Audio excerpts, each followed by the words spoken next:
자, 오늘 우리가 공부할 내용은 시편 47편입니다. 제목은 하나님은 온 땅의 왕이시다라는 어, 제목을 정해 보았습니다.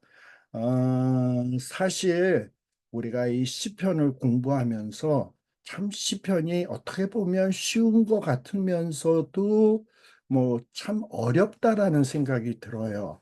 늘 같은 말이 반복이 되고 뭐 보면 좋은 얘기인 것 같기도 하고, 이거는 힘든 때 기도했던 내용이구나, 뭐 요 정도는 쉽게 이해가 되는데, 정말 이 시편의 이 노래들을 작사하고 불렀던 사람들의 감격이 오늘 우리에게 그들과 똑같이 느껴지고 공감되느냐 하면 그렇지 않은 것을 참 느끼게 돼요. 왜 그럴까? 왜 그럴까? 좀 이런 걸 곰곰이 생각하게 되는데, 아마도 이 시편의 이 찬양들을 만들었던, 작사했던 이 사람들이 살았던 시대와 오늘날 우리가 살고 있는 시대가 다르고 또 환경이 다르고, 그들이 경험했던 것이 오늘날 우리가 경험했던 거하고 뭐 같은 부분도 있지만 다른 점도 있고, 또 이 시편이 기록될 때는 이스라엘의 어떤 왕정 시대, 왕이 있던 시대인데, 지금은 뭐 우리에게는 왕이라는 게 없잖아요. 뭔가 정치적으로, 사회적으로도 너무나도 다른 시대에 살다 보니까 어떤 이 시편의 시들을 우리의 시로 공감하기가 참 어렵지 않나라는 이런 생각이 듭니다. 그래서 가급적 이 시편을 잘 이해하기 위해서는 어떤 이 시편의 배경이라든지 이 시편을 작사할 때, 노래할 때 그 사람들이 살았던 그런 경험, 배경, 역사적 환경, 그리고 이 시편을 쓰게 된 이유, 이런 것들에 대해서 가능한 한 많은 정보를 얻으면 얻을수록 우리가 이 시편을 좀 더 잘 공감하고 우리의 것으로 만들 수 있다라는 생각을 해보게 됩니다. 지금 우리가 계속해서 고라 자손의 시들을 살피고 있습니다. 49편까지가 이 고라의 자손의 시예요. 이제 고라의 자손의 시가 47편, 48편, 49편 남았는데, 제가 여러 번 이야기했습니다만, 이 표제는 고라의 자손의 시라고 되어 있지만은 원문에 보면 고라의 자손들의 시예요. 그래서 구체적으로 고라의 자손 가운데 누구가 이 시를 썼는지는 우리가 모른다 이 말입니다. 그런데 제가 생각하고 있는 거로는 이 고라의 자손들은 찬양대원들 아닙니까?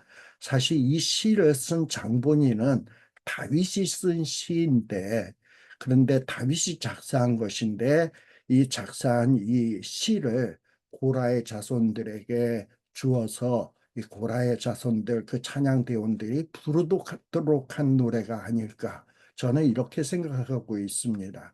왜냐하면 시편 제2권 제일 마지막 절에 보게 되면 다윗의 기도가 필하다. 특별히 다윗의 기도라고 했을 때 오늘날 우리가 이야기하는 그 기도라기보다는 일종의, 다윗의 일종의 하나님을 향한 찬양이고 탄원이고 노래예요. 다윗의 노래들이 이 이권에서 끝난다라고 하는 거예요. 그러므로 시편 제1권과 2권 전체에 대한, 대개에 대한 이 시편들은 대개 모두가 다 다윗이 지은 시고, 이 다윗이 지은 시를 특별히 고라 자손의 시라고 되어 있는 것은 고라 자손들에게 주어서 고라 자손들이 부르도록 한 노래다라고 생각하면 됩니다. 자, 그러면 제가 시편 47편의 내용을 한번 읽어보도록 하겠습니다. 뭐 읽어보면 우리가 모를 내용은 하나도 없어요. 그렇지만은 과연 이 찬양을 부를 때의 사람들의 그 감정하고 내가 지금 이 시편을 읽으면서의 감정이 같은가, 느낌이 같은가, 정말 그들이 느꼈던 그 감격, 기쁨이 내가 이 시를 읽으면서 나도 공감할 수 있는가 하는 것을 생각하면서 여러분들이 한번 요 시편을 읽어보시기 바랍니다. 너희 만민들아, 손바닥을 치고 즐거운 소리로 하나님께 외칠지어다. 지존하신 여호와는 어미하시고 온 땅에 큰 임금이 되심이로다. 여호와께서 만민을 우리에게 열방을 우리 발 아래 복종케 하시며 우리를 위하여 기업을 택하시나니 곧 사랑하신 야곱의 영화로다. 하나님이 즐거이 부르는 중에 올라가시며 여호와께서 나팔 중에 올라가시도다. 찬양하라. 하나님을 찬양하라. 찬양하라. 우리 왕을 찬양하라. 하나님은 온 땅의 왕이심이라. 지혜의 시로 찬양할지어다. 하나님이 열방을 치게 하시며 하나님이 그 거룩한 보좌에 앉으셨도다. 열방의 방백들이 모이며 아브라함의 하나님의 백성이 되도다. 세상의 모든 방패는 여호와의 것이며 저는 지존하시도다. 사실 이 47편은 이 여호와 하나님만이 이스라엘뿐만 아니라 온 땅의 왕이심을 노래하는 찬양시입니다. 사실 뭐 하나님이 온 땅의 왕이시다. 이 사실에 대해서 오늘 저와 여러분 같은 신자들은 하나님이 왕이시지. 하나님은 이스라엘의 왕이시고 우리의 왕이시기도 하고 온 땅의 왕이시지 라고 당연히 그렇게 생각하지만 사실 이 시가 기록될 당시 그 당시 세상의 다른 나라 사람들, 이스라엘 사람들이 아닌 다른 나라 사람들은 우리처럼 또 이 시편을 기록한 이 저자와는 달리 어, 하나님이 왕이라고 생각하지 않았어요. 그들은 자기 자신들이 왕이고 혹은 자기 자신들이 섬기는 신들이 왕이고 또 자기 자신들을 다스리는 그 나라의 왕들이 진정한 왕이라고 생각을 했습니다. 사실 다윗이 이 시를 지을 때만 하더라도 이집트 사람, 사실 다윗이 다스리는 나라는 이스라엘 땅, 조그만 땅의 왕이에요.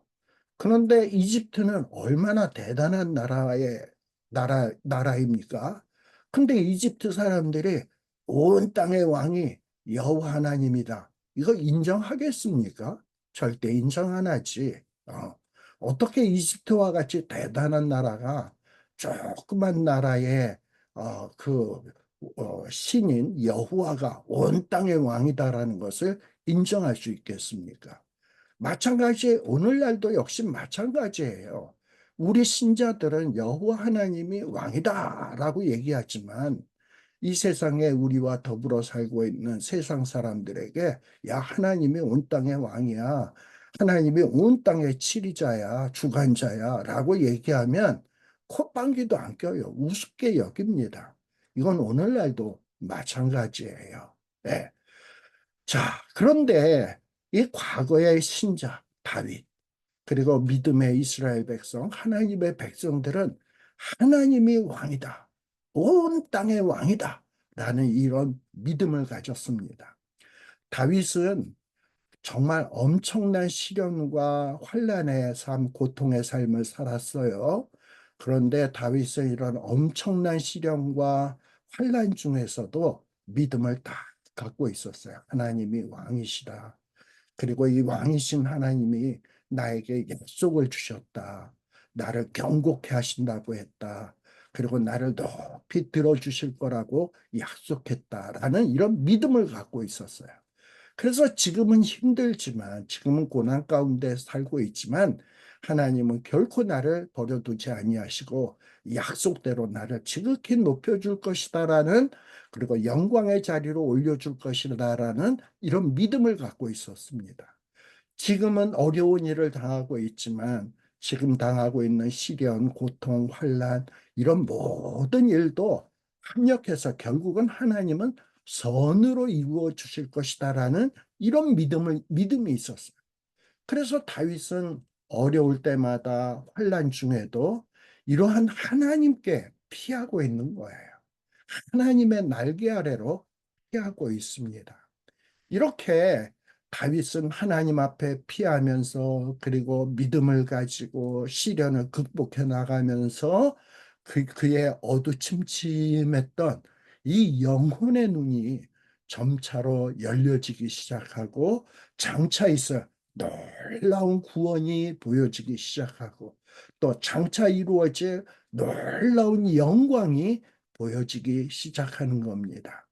그래서 노래했던 것이 우리 이전에 공부했던 시편 46편 또 45편 그러한 시예요. 그리고 또 오늘 47편도 마찬가지고 48편도 마찬가지입니다. 사실 우리가 이스라엘 백성들을 한번 생각을 해보세요.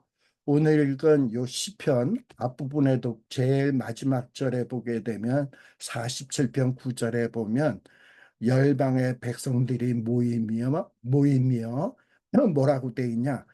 아브라함의 하나님의 백성이 되도다. 열방의 방백들이 누구의 백성이 된다? 아브라함의 하나님의 백성이 되는도다라고 이야기하고 있어요. 여러분들 그 아브라함의 이야기는 우리가 잘 알고 있지 않습니까? 원래 이 아브라함은 갈대아 우르 사람입니다. 갈대아 우르는 메소포타미아 문명, 당시의 최고의 문명이죠. 그 문명이 꼽히던 그 지역에서 살고 있던 사람입니다. 그럼 그 지역에서 뭐 아브라함은 대단한 사람이었냐? 우리가 성경을 보면 아브라함도 그 메소포타미아라고 하는 대단한 문명권에 살고 있지만 그곳에서 그저 목자, 그러니까 양을 치는 목자로서 사는 대단한 인물이 아니라 어떻게 보면 대단한 문명권에 살고 있지만 그 문명권의 변두리 인생으로 살고 있던 사람이에요. 근데 이런 보잘것없는 아브라함에게 어느 날 영광의 하나님이 나타나셨어요. 그 메소포타미아 문명의 대단한 문명의 대단한 사람들에게 하나님이 나타난 것이 아니라 그 찬란한 문명의 변두리 인생으로 살고 있는 그 데라의 집안의 아브라함에게 이렇게 나타나셨다 이 말입니다. 그리고 이 아브라함에게 나타나셔서 아브라함에게 아브라함아 이제 너는 내가 지시하는 땅으로 가라. 그리고 내가 너를 지시해 주겠다. 그리고 너와 함께 해 주겠다. 그리고 너로 하여금 큰 민족을 이루게 해 주겠다. 그리고 너를 축복하는 자에게는 내가 복을 주고 너를 저주하는 자에게 저주하도록 하겠다. 그리고 내가 너에게 줄 땅으로 가라 하면서 갈대아 우르를 떠나라는 거예요. 그리고 하나님이 지시하는 땅으로 가라는 거예요. 그럼 하나님이 지시하는 땅은 어디였냐? 우리가 잘 알다시피 메소포타미아 문명의 그 찬란한 비옥한 땅이 아니라 하나님이 지시하는 땅은 가나안 땅이었어요. 이 가나안 땅은 어떻게 보면 메소포타미아에 비하면 또는 그 당시에 이집트, 애굽에 비하면 정말 보잘것없는 땅입니다. 메소포타미아와 애굽은 뭐 유프라테스 강, 티그리스 강이 흐르고 애굽에는 나일 강이 흐르고 얼마나 비옥한 땅입니까? 그러나 이 가나안 땅은 뭐 유프라테스 강, 티그리스 강이나 뭐 나일강처럼 물이 콸콸 흐르는 이런 강이 있습니까? 강 있잖아요, 요단강. 근데 여러분들 성지순례 한번 가보세요. 요단강이 어떤가? 시냇물 같아. 아, 이걸 어떻게 강이라고 할 수 있나 할 정도로 정말 별 볼 일이 없어요. 거기에다가 이 건기, 비가 오지 않는 시즌이면은 이 요단강이라는 게 무릎에도 안 차. 정말 한심해요. 예수님이 세례받았다라고 하는 요단강에 가보니까 어떻게 이런 데서 세례받았나 할 정도로 너무나도 보잘 것이 없어.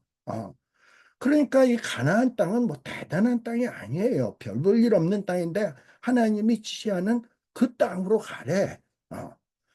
자, 그러니 이 정말 메소포타미아나 애굽에 비하면 별 볼 일 없는 땅이고, 그리고 별 볼 일 없는 아브라함에게 내가 너의 하나님이 될게라고 했어요.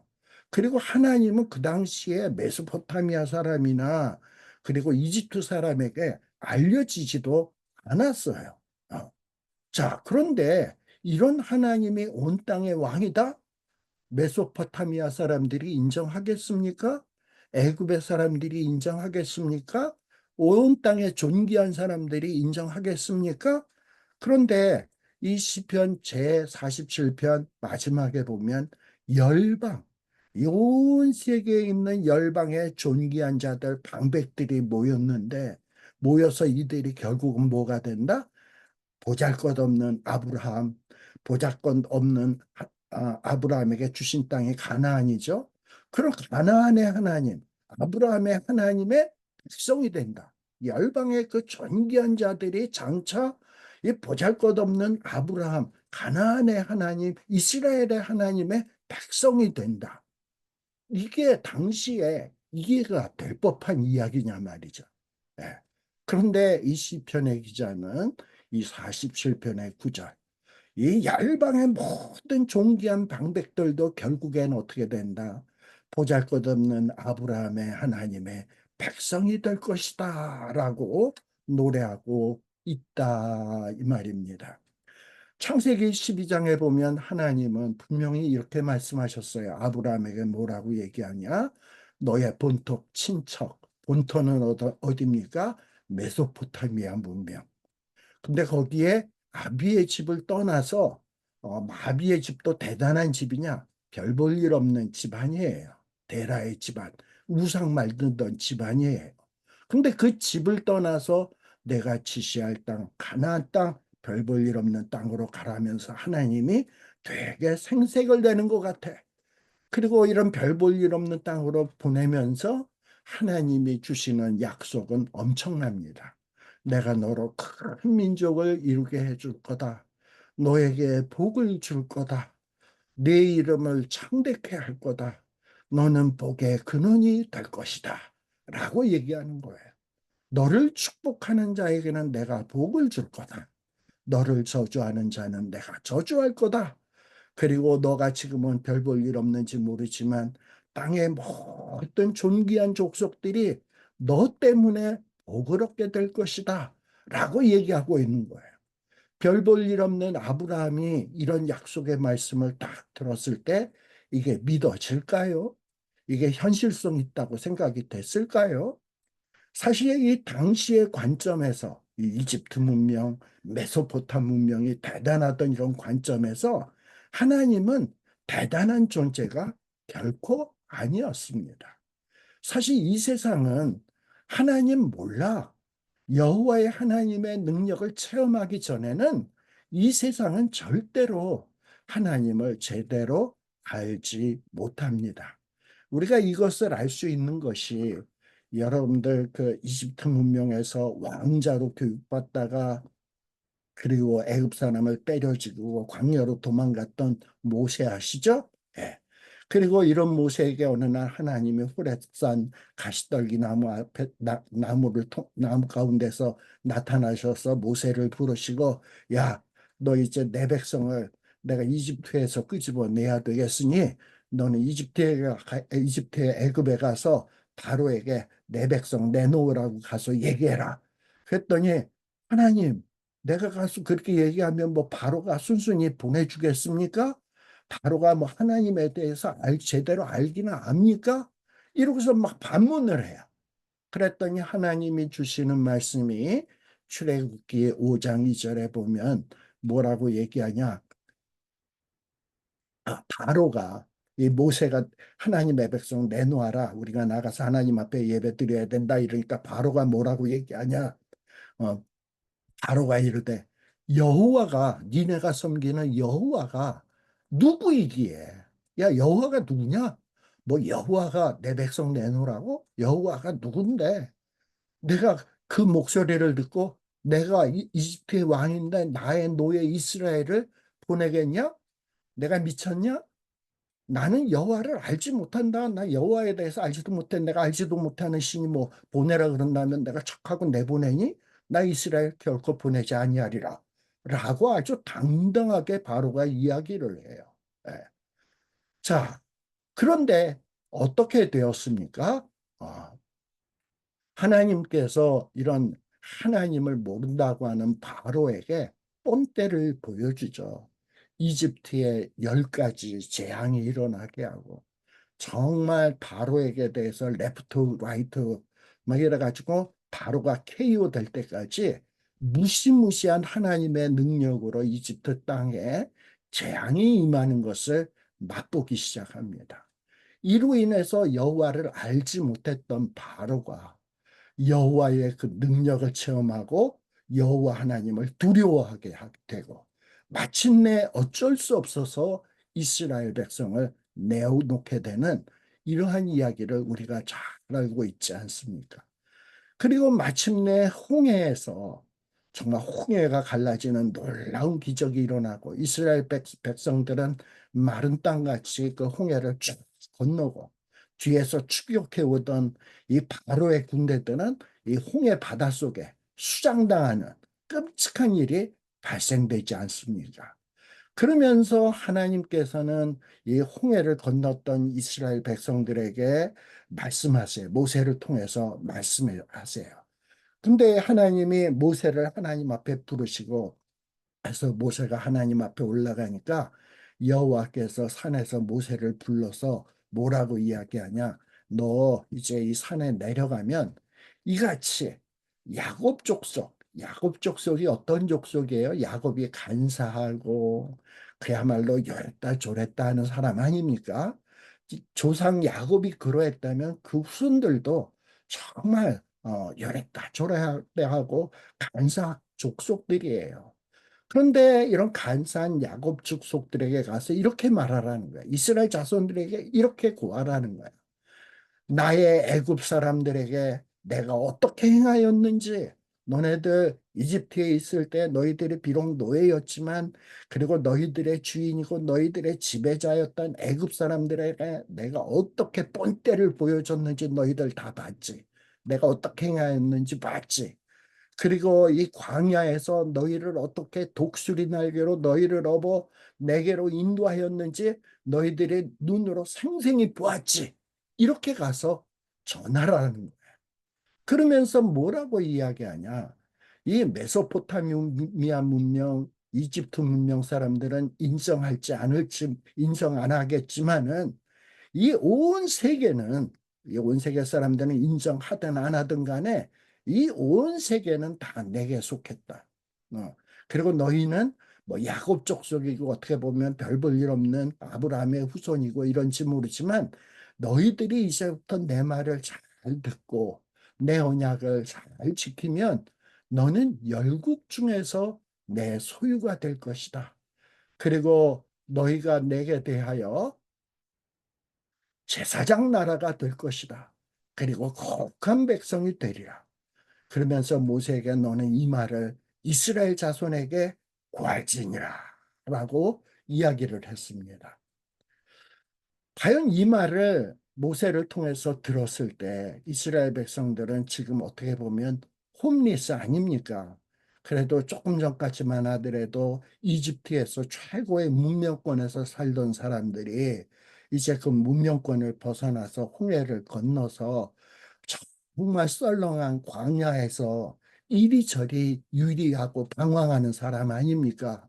그리고 그들이 기껏해서 갔던 곳이 붉은색 바위산인 시내산 호렙산에 이르러 가지고 모세는 산 위에 쭉 올라갔다 내려오더니 저 황량한 붉은 산만 있는 그곳에서 너희는 이제 뭐 정말 너희들은 온 세계가 내게 속했고 너는 열국 중에서 내 소유가 되고 너희는 제사장 나라가 된다. 거룩한 백성이 된다. 뭐 이렇게 얘기를 하면 이게 좀 감이 와요. 전혀 감이 오질 않지. 이 말이 뭔가 하면서 이해되지도 않지. 자, 그럼에도 불구하고 하나님은 출애굽기 20장에서는 또 뭐라고 얘기하냐? 너희들이 내 언약의 말씀을 잘 듣고 지키면 열국 중에서 내 소유가 된다 그랬잖아요. 그러면서 하나님이 이 언약의 말씀을 주시는 거예요. 근데 이 언약의 말씀을 주시는 가장 그 머릿말로 초두에 뭐라고 얘기하냐? 하나님이 이 모든 말씀으로 일러 가라사대, 야, 나는 누군지 알아? 너를 그 최고의 문명의 땅 애굽 땅에 너희들은 종이었는데 거기에서 구원해낸, 인도해낸 애굽 사람들을 박살내고 내가 능력을 보여주고 끄집어낸 내가 하나님이야. 근데 이 하나님인데 나는 너의 하나님 여호와야. 너희들 봤잖아. 내가 광야에서 너희들을 어떻게 독수리처럼 업어서 인도했는지 봤잖아. 내가 바로 너의 하나님이야. 그러니 너희는 나 외에는 애굽에서 섬겼던 그 신들을 신들로 섬기지 말고 아브라함처럼 메소포타미아 신들을 신들로 섬기지 말고 나 외에는 다른 신들을 내게 있게 하지 말지니라 하면서 이 언약의 말씀을 주고 있는 겁니다. 이렇게 하나님은 별 볼 일 없는 이스라엘 백성들에게 나타나서 나는 너의 하나님이 될 거야. 그리고 너는 지금 별 볼 일 없지만 나는 너를 존귀하게 해줄 거야. 제사장 나라가 되게 해줄 거야. 그리고 온 세계가 너를 인하여 복을 받게 해줄 거야. 라는 엄청난 이런 약속들을 주셨습니다. 근데 이와 같은 일이 아브라함에게만 있었던 게 아니라 또 과거 출애굽 당시에 이스라엘 백성들에게만 있었던 것이 아니라 다윗에게도 역시 마찬가지예요. 다윗도 뭐 별 볼 일이 있었습니까? 다윗의 아버지였던 이새 겨우 그냥 양치는 목자였어요. 그리고 양치는 그 목자 집안에 아들도 8이나 있었어요. 8 가운데서 뭐 다윗은 대접이나 받았습니까? 그 중에서도 제일 막내, 말째였어요. 인정받지 못하는 그런 별 볼 일 없는 아들이었어요. 그런데 하나님은 이런 다윗을 택해서 기름 부어서 왕을 삼을 것을 약속해 주었어요. 사실 당시에 이스라엘도 블레셋 그 주변에 있었던 여러 나라들에 비하면 뭐 대단했나요? 별 볼 일 없었어요. 사실 그 당시에 이스라엘을 괴롭혔던 그 블레셋 사람들이 이스라엘을 쳐들어왔습니다. 이 블레셋 군대는 대단한 군대예요. 근데 그 중에서 장수였던 골리앗은 얼마나 대단합니까? 키도 크고 장수고 그야말로 용맹한 무사였어요. 어. 그리고 블레셋도 대단한 나라였어요. 그런 자들이 이스라엘 나라를 쳐들어와서 조롱하고 그리고 이스라엘 사람들을 아주 멸시하고 있었습니다. 그런데 다윗은 이렇게 이스라엘 사람들을 우습게 여기고 이스라엘의 하나님을 우습게 여기는 이 블레셋 사람들 골리앗에게 나아가면서 뭐라고 얘기하냐? 너희들은 인정 안 할지 모르지만 하나님은 만군의 여호와야. 그리고 나는 이 만군의 여호와의 이름으로 너에게 나아간다. 뭐라고 얘기합니까? 사무엘상 17장 45절에 보면 다윗이 블레셋 사람에게 이르되 너는 칼과 창과 단창으로 내게 나아오거니와 나는 만군의 여호와의 이름 곧 네가 모욕하는 이스라엘 군대의 하나님의 이름으로 내게 나아가노라. 당시에는 힘이 어디에 있습니까? 칼에 있고 창에 있고 단창에 있어요. 근데 이렇게 칼과 창과 단창이 힘이다라고 하는 사람들에게 야 진정한 힘은 만군의 여호와야 라고 얘기하면 그 사람들이 그래? 이러고 긍정하겠습니까? 아니면 무슨 소리야 뭐 만군의 여호와 이러고서 비웃겠습니까? 비웃죠 당연히. 그런데 다윗은 칼과 창과 단창으로 나오는 사람에게 나는 여호와의 이름, 너희들이 모욕하는 하나님의 이름으로 나아간다 라고 했어요. 결과는 어떻게 되었습니까? 다윗이 승리했어요. 네. 이렇게 하나님께서는 하나님의 이름을 존중히 여기고 하나님을 믿는 사람들의 편에 쓰셔서 승리를 주시는 하나님이십니다. 사무엘하 7장 1절에 보면 뭐라고 되어 있냐? 여호와께서 이 다윗이 다스리던 이스라엘 사방의 모든 대적, 블레셋, 모압, 암몬, 다메섹 뭐 이런 모든 나라들이죠. 이런 모든 대적들이 대단했는데 누가? 당시 그 사방의 모든 대적들이 비웃던 여호와가 그런 대적들을 파하사 다윗 왕으로 하여금 별 볼 일 없었던 다윗을 왕으로 세워서 궁에 평안히 거하게 하셨다라고 사무엘하 7장 1절에 기록해 주고 있는 거예요. 그래서 이 다윗이 하나님의 은혜로 이 모든 것이 평안하게 되었을 때 지난 날을 돌이켜 생각해 보는 거죠. 야, 내가 별 볼 일 없는 이세의 집안에 인정도 받지 못한 별 볼 일 없는 사람이었는데 이런 나에게 기름을 부어 주시고 또 순간순간마다 하나님이 동행해 주시고 위기에서 구출해 주시고 하나님이 약속하신 대로 왕이 되게 해 주시고 또 왕이 된 다음에도 주변의 강대국들을 다 하나씩 하나씩 하나님의 능력으로 대파하게 하시고 그리고 마침내 나를 이렇게 궁궐에 편하게 견고하게 해주셨구나라는 것이 주마등처럼 머릿속으로 휙 지나가지 않았겠습니까? 그러면서 얼마나 감사했을 거예요. 사무엘하 7장 8절에 보면 어, 다윗이 이런 감격에 젖어서 내가 어떻게 하면 하나님의 은혜에 보답할고 생각을 하다가 야, 나는 이렇게 평안하게 궁궐에 있는데 이 하나님, 특별히 하나님으로 상징되는 언약궤는 저 궁궐 바깥에 있는 성막의 텐트에서 이러고 거하는 것이 마땅하냐? 내가 어떻게 해서든지 저 언약궤를 모실 수 있는 성전을 지어야 되겠다고 성전을 짓겠다라고 결심을 하게 되고 나단 선지자와 의논을 하게 되죠. 그래서 나단 선지자도 그거 좋네요. 성전 지으세요 했는데 하나님이 나단에게 나타나서 야, 너 왜 네 멋대로 다윗한테 성전 지어도 좋다고 이야기했어. 다시 돌아가서 다윗에게 가서 말해. 하면서 주시는 말씀이 사무엘하 7장 8절 이하에 나오는 내용이에요. 이 내용이 결국은 무슨 내용입니까? 다윗에게 주신 하나님의 엄청난 약속입니다. 근데 이 내용이 뭐라고 돼 있어요? 나단에게 너 이제 내 종 다윗에게 가서 이처럼 말해라. 뭐라고 말하냐? 만군의 여호와께서 이처럼 말씀하시기를 내가 너를 목장 양을 따르는 데서 취하여 즉 무슨 얘기입니다. 무슨 얘기입니까? 양치는 목동 보잘것없는 데서 취해서 존귀한 이스라엘의 주권자 왕을 삼아 주었다. 그리고 네가 왕이 되기까지 많은 시련과 어려움이 있었지만 내가 어디로 가든지 내가 너와 함께 있을 것이고 내 모든 대적을 내 앞에서 약속대로 멸하였다. 그리고 앞으로 세상에서 존귀한 자의 이름같이 내 이름을 존귀케 만들어 주겠다. 그리고 또 이스라엘을 위해서 한 곳을 정해서 저희를 심을 거다. 그래서 한 곳이 어디입니까? 가나안 땅이죠. 거기다 심고 저희로 자기 곳을 구하여 다시 옮기지 않게 하며 악한 유로 전과 같이 저희를 해치 못하게 하여 그리고 사사시대처럼 맨날 동네북처럼 얻어 터지지 않게 하고 너를 모든 대적에서 벗어나 평안케 해줄 거다. 그리고 내가 너를 위하여 집을 이룰 거다. 그리고 너의 몸에서 한 자식을 뒤에 세우게 될 텐데 그 자를 통해서 그 나라를 견고케 할 거다.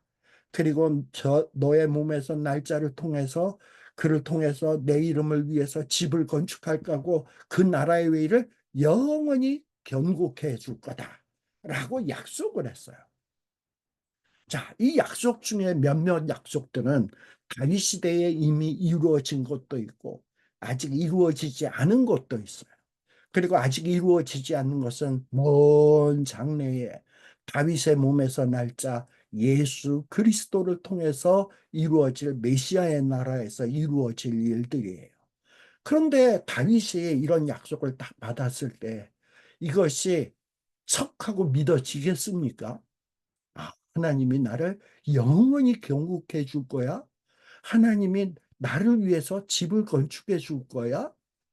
그리고 우리를 어떤 대적도 우리를 침략하지 못하도록 지켜줄 거야.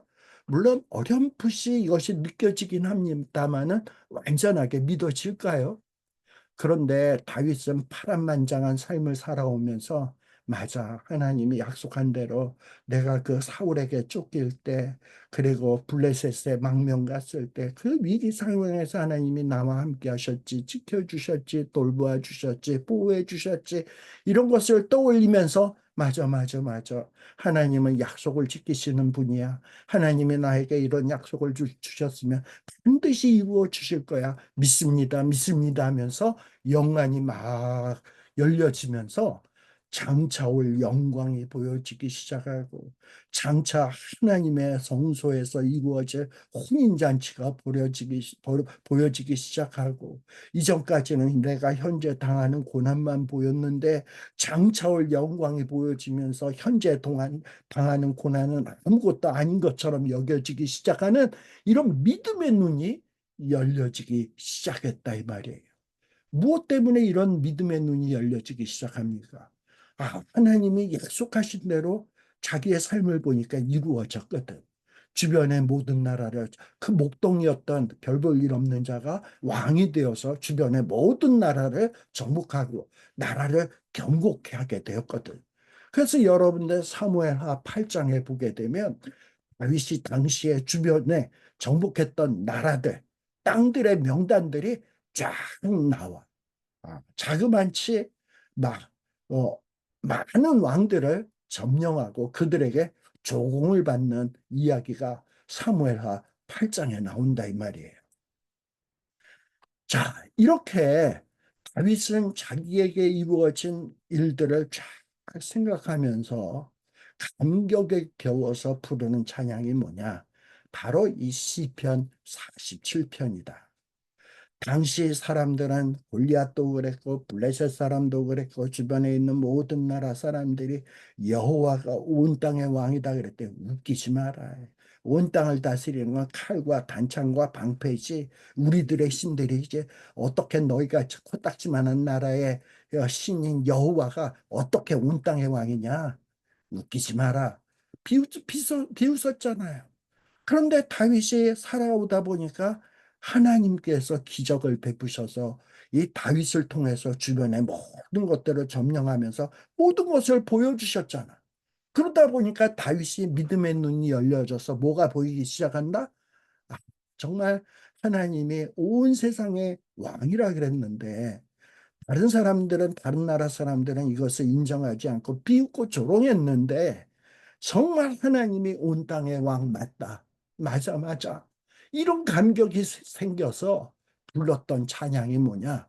바로 시편 47편이고 또 이 시편 47편의 내용을 감격에 겨워서 찬양하고 그것을 글로 적어서 그리고 고라의 자손들에게 야 고라의 자손들아 너희도 별 볼 일 없는 반역자의 집안이었는데 하나님이 너희들을 높여서 이렇게 존귀한 찬양대원이라고 하는 존귀한 존재로 높여주지 않았니? 너희도 하나님의 은혜 알잖아. 하나님이 온 땅의 하나님인 거 알잖아. 이 찬양을 백성들에게 가르쳐서 그리고 너희들이 열심히 불러서 백성들에게 깨우쳐줘라.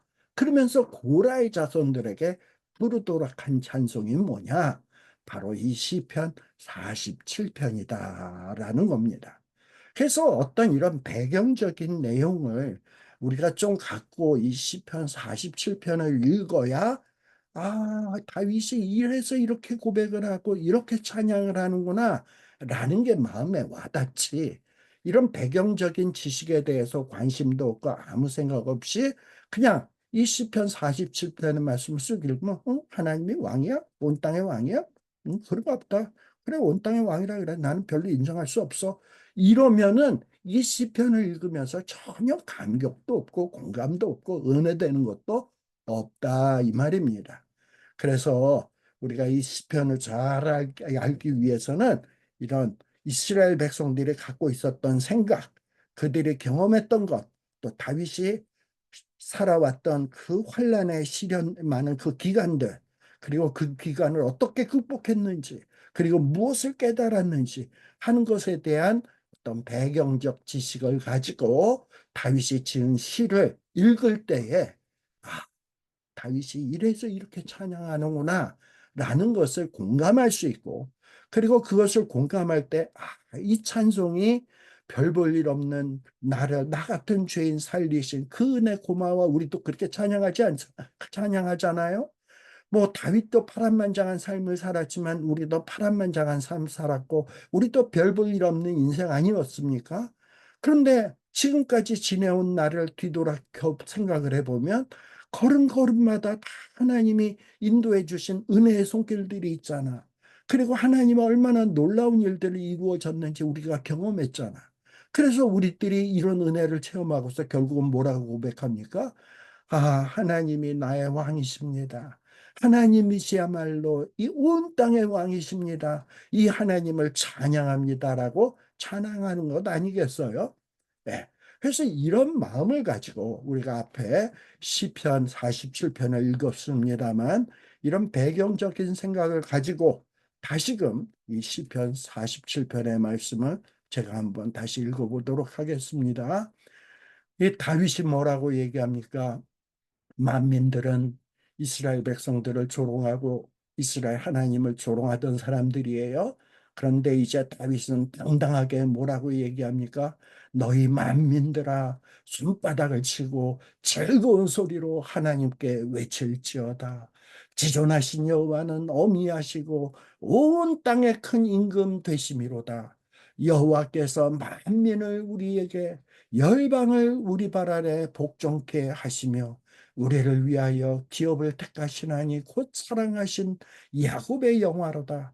하나님이 즐거이 부르는 중에 올라가시며 여호와께서 나팔 소리 중에 올라가시도다. 찬양하라. 하나님을 찬양하라. 찬양하라. 우리의 왕을 찬양하라. 하나님은 온 땅의 왕이심이라. 지혜의 시로 찬양할지어다. 하나님이 열방을 치리하시며 하나님이 그 거룩한 보좌에 앉으셨도다. 열방의 방백들이 모이며 아브라함의 하나님의 백성이 되도다. 세상의 모든 방패는 여호와의 것이며 저는 지존하시도다. 일종의 다윗의 신앙 고백이요, 하나님을 찬양 고백의 찬양인 겁니다. 어떻게 이런 배경적인 내용을 알고 이 47편의 내용을 다시 한번 읽으니까 느낌이 확 달라지지 않습니까? 그렇잖아요. 예. 자, 그래서 이 시편 47편에 대해서 우리가 이제 차근차근 살피는데요. 어, 벌써 한 50분 됐네요. 잠깐만 쉬었다가 이제 이 시편 47편의 내용을 좀 더 자세하게 살펴보도록 하겠습니다.